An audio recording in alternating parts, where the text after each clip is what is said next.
জামরুল গাছ, এটা কি জামরুল? সবুজ। এটা কোন দেশি? থাইল্যান্ডের?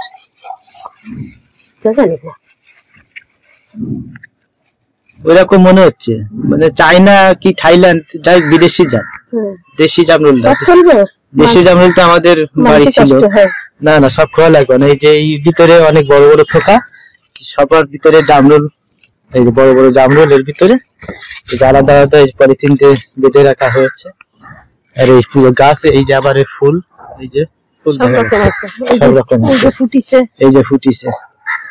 আর এই হচ্ছে জামরুল। এই জামরুল কি এর থেকে আরো বড় হবে না এই সাইজ? এই যে বড়গুলো আরেকটু হয়, আরেকটু বড় হয়। এটা কাঠকলে।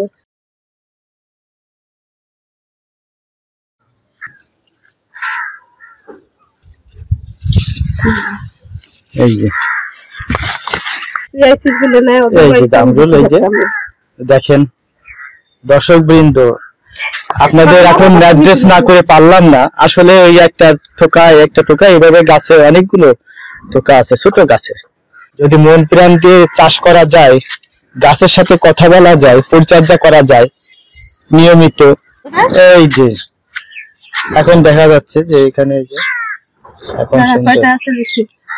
এখানে আছে 2 1 3 5 5 আর 3 8 8 আর 3 5 8 3 কত 11 11 8 4 15। হ্যাঁ, হয়ে যাবে ইনশাআল্লাহ। ওদের বাড়ি কয়জন?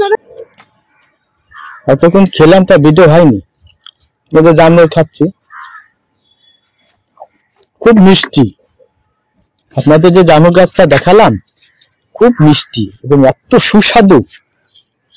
আমার জীবনে আমি এত সুস্বাদু টেস্টি জামরুল খাইনি।